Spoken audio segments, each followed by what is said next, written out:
Why do you say that, Father? You aren't afraid, are you? No, but I respect some of the superstitions of others. Often they are founded in fact.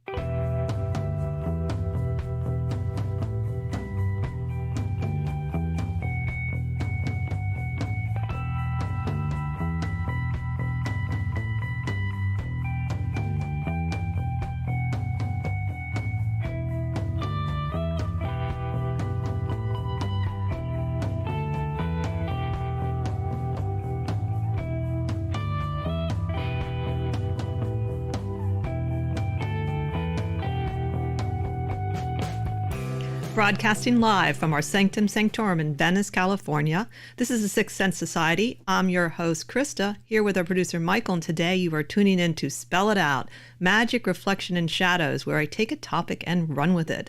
Today I'm going to be talking about 5 underappreciated totems, at least I think they are, from the Medicine Card Oracle deck by Jamie Sams and David Carson, which I've been using for decades. And normally Michael would give some announcements here, but he is still has a cough and he's a bit congested. So I'm going to give the announcements before we get going on this really fun topic. So the first thing I'm going to announce are the shows, upcoming shows. So next week, May 9th, we have a show that Michael and I are doing on Kabbalah and Tarot. We're not sure of the exact topic, but it's related to our knowledge of Kabbalah and Tarot.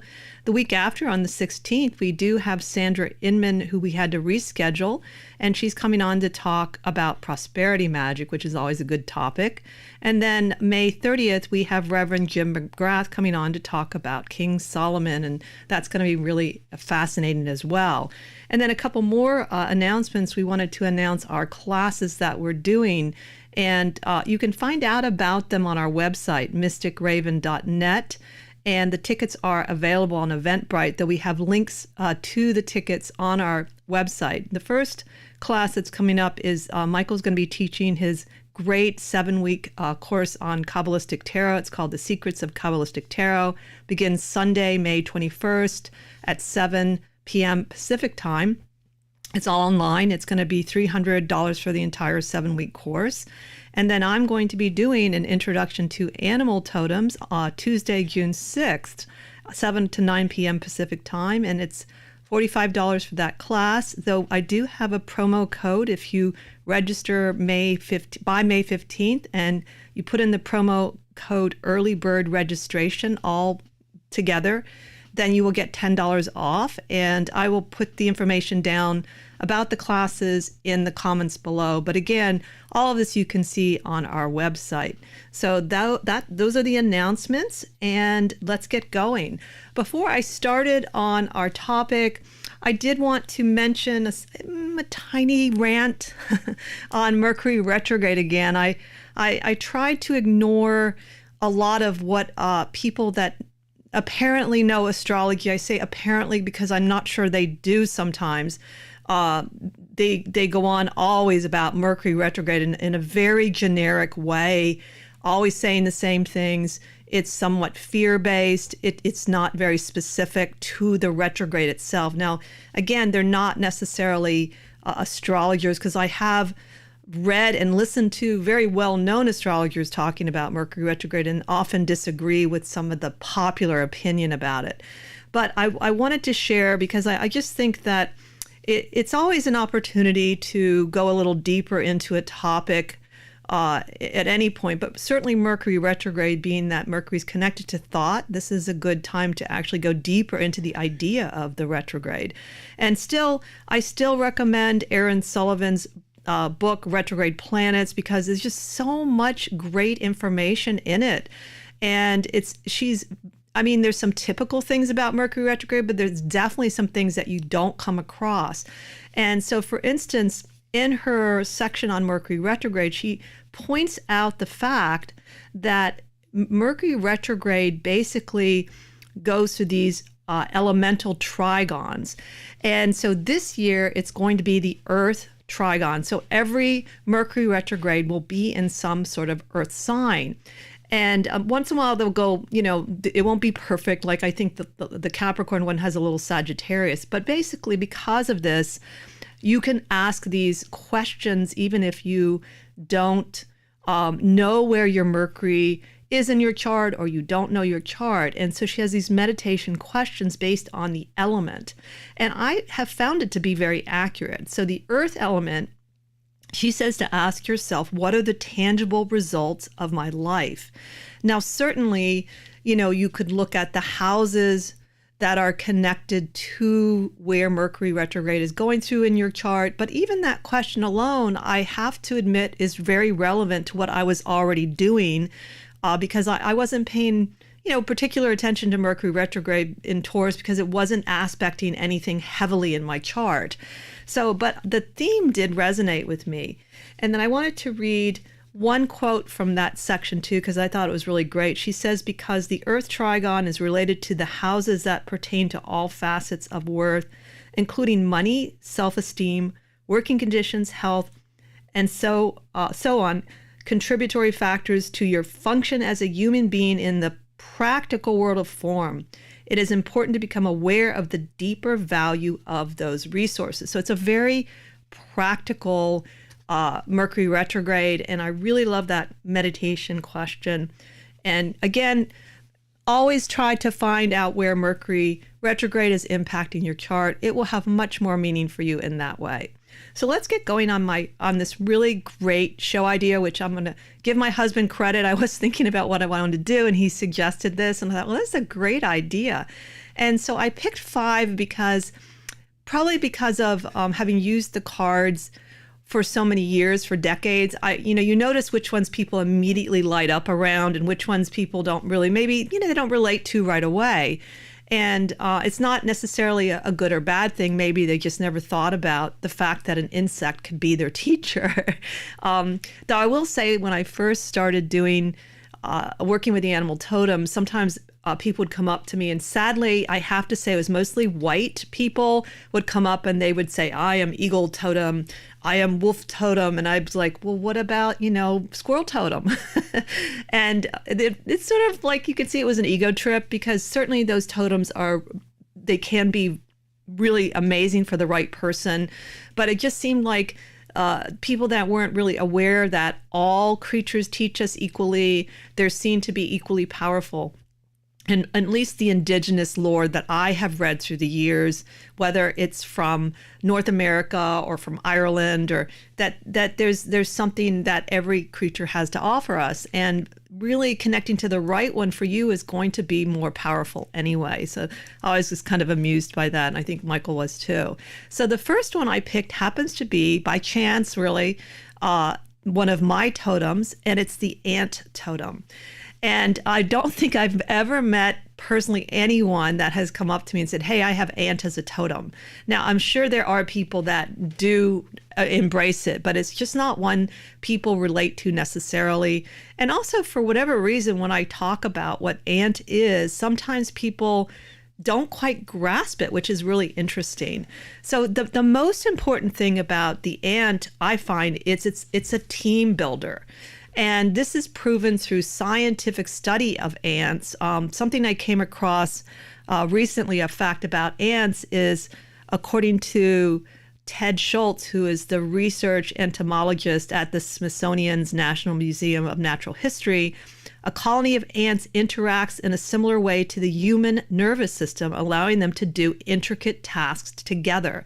So alone, they're not very clever, but as a team, they can do amazing things. And I think they're one of the insects, also spiders, that they're finding out so many more cool things about ants, like they're altruistic. There was something I saw about ants that if they are mortally wounded, they refuse to let the other ants help them, because they know that the resources are better for the other ants that are less wounded. And so there's so many things about ants that are amazing. And of course, when you look at what they can build, the colonies, especially underground, they build these in beautiful, complex colonies. And so ant is definitely a teamwork kind of energy. And so it, of course, is associated with patience.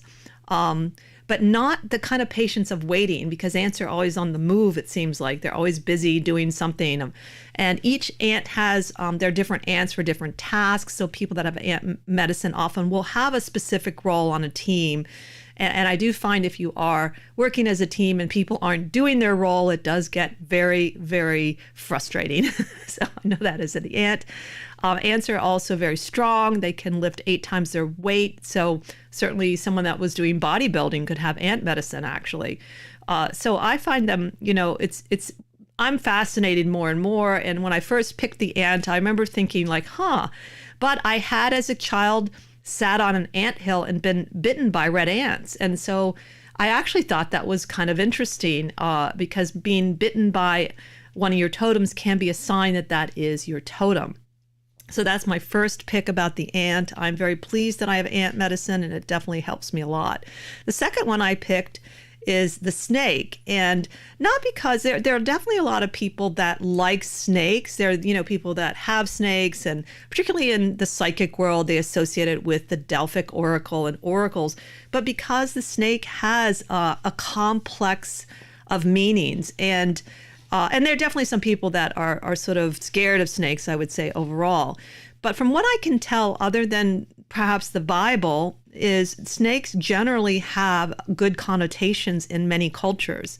They're associated with wisdom. They can be deities, associated with healing.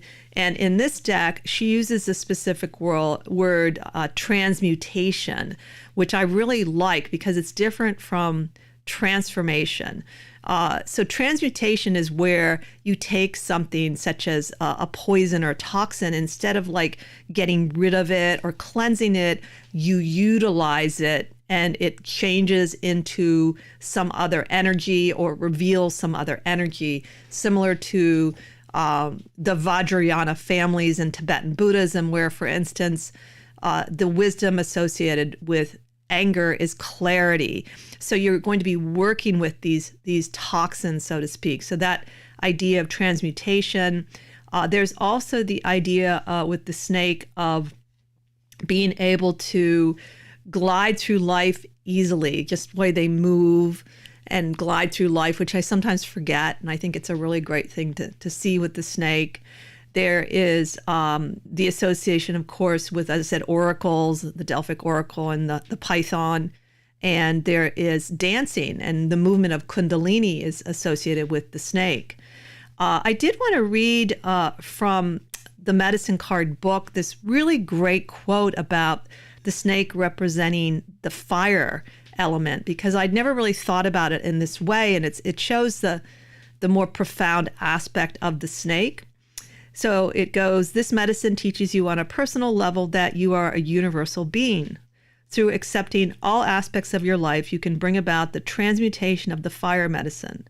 This fire energy, when functioning on the material plane, creates passion, desire, procreation, and physical vitality. On the emotional plane, it becomes ambition, creation, resolution, and dreams. On the mental plane, it becomes intellect, power, charisma, and leadership. When this snake energy reaches the spiritual plane, it becomes wisdom, understanding, wholeness, and connection to the Great Spirit. So I love that. It shows really the depth of the snake medicine. I think it's sometimes associated with initiation in Western occult. And there's just so much richness with the snake. It also has a very direct communication because of the element of poisonous snakes. And so one of the teachings of the snake is knowing that you're direct and knowing how to utilize that directness correctly. So maybe not being direct all the time. Those snakes can also be quite shy. So there's this complexity with the snake, that there's a shyness, there's a directness, there's a sexuality, there's definitely a lot of mystical energy. I once actually, when I was, for a summer, I lived in a tent in Woodstock in the backyard of my friend Lainey, who was the one that introduced me to these medicine cards. And she had the deck all the time on her table, and I'd pick a card for the day. And she and her husband had both studied for 10 years with Lakota Indians. So she knew a lot about, I think, the medicine cards in a different point of view. But I was there in the tent, and one morning I saw the snake, and it had its jaw unhinged. He was under a rock by a little stream, and it was swallowing a fish. And took me a while to figure out what was going on. And I didn't have a camera. There was no cell phones in those days, and I didn't have a camera on me. But it was so vulnerable while it was eating that fish whole. It was swallowing it. And I'll never forget it. I felt really very privileged to just come upon that. And one of the things I did notice when I started working with these particular cards is I felt nature really opened up to me. I was able to see wild animals in new ways. I was able to basically approach them without them knowing. And even though there's some other decks that have followed that are beautiful, and I've even collected some of them, I think maybe because this was one of the earliest decks, and because it seems one of their intention is to bring nature to all of us. And once I started using this deck without doing any shamanistic work, I found that was true. And I've also found by people's responses to the cards that they have immediate connections with the animals. Sometimes they've already met the animal, and sometimes they call me or send me pictures because the animal comes into their lives. So my feeling is this deck has a special intention in the world, because I've tried to use other decks to replace it for whatever reason, and I think it just doesn't seem to be quite the same. Though, like I said, there's some beautiful decks out there for sure, and there's some that are like all birds and things like that. So that was my second pick. My third one is one of the prey of snake, and that is the little mouse. Now, the mouse is popular in Disney, but I think, from the way people react to or they don't react to the mouse when I talk about it, I've never really heard people go on and on about it. Like if you say they pick the hummingbird, they almost all go on about it, which I understand why. Hummingbirds are special. So the mouse is tiny, but it's not really associated in this particular deck with fear. It's associated with the ability to observe details and to be quite observant, because that's how the mouse survives. And also being close to Mother Earth, going in and out of the mouse hole, that is something the mouse is also connected to. So why that is so powerful to me is, for instance, let's say you're in a group and you want to, get to know people. Maybe it's a networking group. If you really observe people without really criticizing them or analyzing it, a lot of times people give themselves away through details. And that way you can begin to sort of size people up psychologically. And I think that's really, really useful in general, whether it is for romantic reasons or for business reasons, the ability to notice details. And I would say because of our distracted world, the ability to notice details is definitely getting lost. There's no doubt about it. I will send texts to people, for instance. This happens all the time, and I'll say, I'm available between 1 and 5 p.m. And I'll use that word between, and almost invariably they pick 5 p.m. and after. And they haven't read the word between. They just saw 5 p.m. And that happens a lot. So that sort of detail will save you time, actually. And also more than that, it can be very important for certain jobs. The other story that I wanted to share about the mouse was something I read about. I was reading in a nature book about this snake that was about to swallow a mouse out in the wild. And this fellow just happened upon this whole scene. And out of the blue, this other little mouse came running out, and it distracted the snake enough so that it dropped the mouse and they ran off together. So I thought, see, mice are very bold. And anyone that has dealt with country mice or even city mice, they know they are quite bold. So certainly they're not associated with fear. I do think like a lot of the prey animals like rabbit and mice, maybe they're not as appealing to people because they seem to have less power because they are prey. But almost everything has a predator. And we, for instance, humans are predators for all of nature because how we treat the earth. So nobody gets away with it, I would say. Sorry about that. I just suddenly lost my voice a little. So that was my third pick. My next pick is skunk.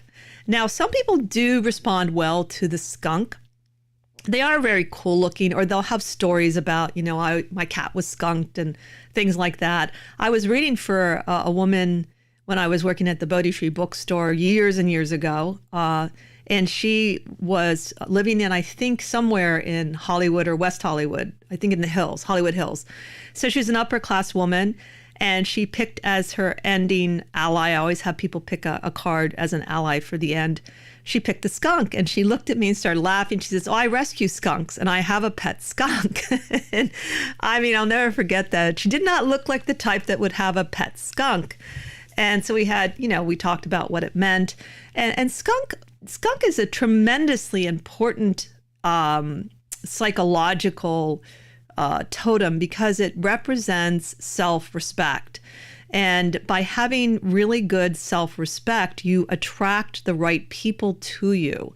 And then you repel people that really don't, fit into your life overall. So if you find you're attracting as a pattern a lot of people that just don't feel respect you, or they don't have good reputation, because another word for skunk is reputation in this deck, then you have to look at inside at, how you view yourself. And I think self-esteem is an element of self-respect, but they are slightly different to me. So the skunk has to do with really the medicine of self-respect. And it's also got this connection to smell, obviously because of the bad smell, but I think in general it represents, for instance, the smells connected to sexuality and hormones. Evidently, skunk can also be alert to that. So you can use smell in general and develop that kind of psychic sense. I always forget which Claire it is because it's such a strange Claire, but not a lot of people seem to have that, but it can be very helpful, that sense of smell. And the other thing about the skunk it teaches is not to let little frustrations build up, because the idea is before the skunk's an animal, it taps its back legs and warning to say, hey, you're too close to me, get away from me. So you're meant to learn to do that rather than just kind of explode on people because, you didn't say anything. So it can teach you how to really work with those frustrations so that you don't explode on people. And as I said, the skunk is also quite beautiful. So it's got that black and white energy. And I think it's a really valuable one if you want to work on drawing in the right people in your life and the issue of self-respect. And any of these, by the way, you can always go through totems and just pick them, decide you like their traits and their gifts, and you want to work on that part of yourself. That's perfectly fine. Though whenever they cross your path, I always feel it's very important, for me anyway, to see why they're crossing my path. And even if it's something I'm familiar with, to work with them and use them in my life. And remember, it's a relationship, so you can also help them. Maybe they've come across your path because, like that woman, she rescued the skunks. And that definitely happens. So it's never a one-way thing. It's always about also what can you do for the totem, whatever it is, whether it's an insect or whether it's a bird or a bear, anything like that. I want to make that point so it isn't just always about you. I think the animal totems can help us all feel more connected to nature in a very loving way, and also want to protect the environment these animals and insects and birds all live in.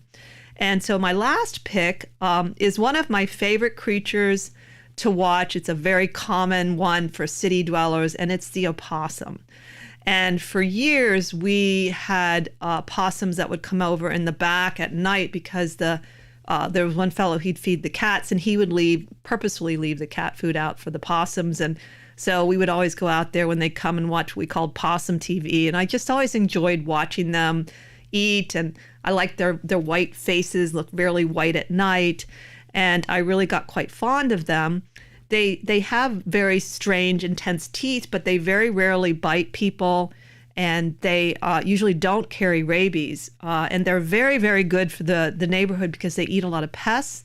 And interesting enough, they eat ticks. So that's excellent because I still don't know why ticks exist except maybe for food because they're not very pleasant at all. So basically, possum is a very straightforward totem. It basically, if you pick the possum, it wants you to lay low and play dead, and you can also strategize while you're doing that. That one I have found to be incredibly effective, and I've personally used it once when I was working at the bookstore, and there was a friend of mine. We weren't great friends, but we were friendly, and one of the other clerks there, and I had made her a dream pillow just as a gift. I didn't really do anything magical except put, some nice herbs in it because I knew she had bad dreams. And so evidently, after I gave it to her, she was going around telling people that I was causing the nightmares. And I was absolutely flabbergasted. And my worst self wanted to go and really basically confront her. That's the word I'm looking for. So I picked an animal card instead, and it was possum. So I did not want to just ignore it, but I decided to take the medicine, and it completely worked. So for whatever reason, she was trying to goad me into a response. And so I have found possum to be incredibly accurate. And it's happened a couple times where I was about to go confront someone. One time, it was really funny because I was going to go confront one of my neighbors, and 2 possums in the middle of the day walk right by my window. I said, okay, that's pretty obviously, don't do that, Krista. So I really totally respect the possum, but I also respect what they can do overall for the environment. I always wonder too if people that have the possum, if it's sort of a good idea to do upside down poses, because they hang from the tail there. So I often tell them if they're interested in yoga that this could be something good for their health. And that's one of the things that you can do for any of the totems is you imitate them literally. You do things that they would do. Ted Andrews even has recommendations on dances that are connected to dancing the particular energy of the totem, which of course goes back to more tribal ways in which that would be done in really beautiful and complex ways in different tribes with different animals, particularly birds. You're going to see that, because of the feathers. But you can also just imitate them through what they eat, through their, the kind of life they have. Are they solitary? Are they more group oriented? Things like that. I think any of that would work out as well. And then spend time, if possible, either around them or in their habitat. And if you can't do that, there's plenty of videos you can watch and sort of see the real creature. I always feel like it's really important to watch and connect to the real animal because even the mythologies you can see are based a lot on what the real creature is like. So these are just 5. There were some other ones I might have chosen, and I'm sure that you would have some that you think too are underappreciated or undervalued. I think since I have begun working with the totems, it really has changed a lot in a positive way. And I give credit to that great website or YouTube, I guess it's on Instagram, is the Dodo. And they have that whole series called Soulmates, where they basically share stories, real stories of people that have rescued and adopted unusual animals, and they love them. And I really feel like that has changed people's perspective on what's a cool animal. You even have on Instagram these people that raise the jumping spiders, and it's amazing the videos and the knowledge and the love that they have for these little beautiful spiders. And so I'm really pleased to say that that is something that is evolving in consciousness, and that social media helps to really promote it overall. So I do hope that really gets you excited about the animal totems. Remember, I'm going to be teaching an introductory class about it in June. If you have any questions, you can always contact me. And I hope you go out and enjoy wherever you are, the nature you have around you. Even if it's in the city, there's always some bird or a little bit of some insect that you can connect with. At least I have found that to be true. So anyway, have a great week. Join us next time as we continue to explore the esoteric and the obscure together.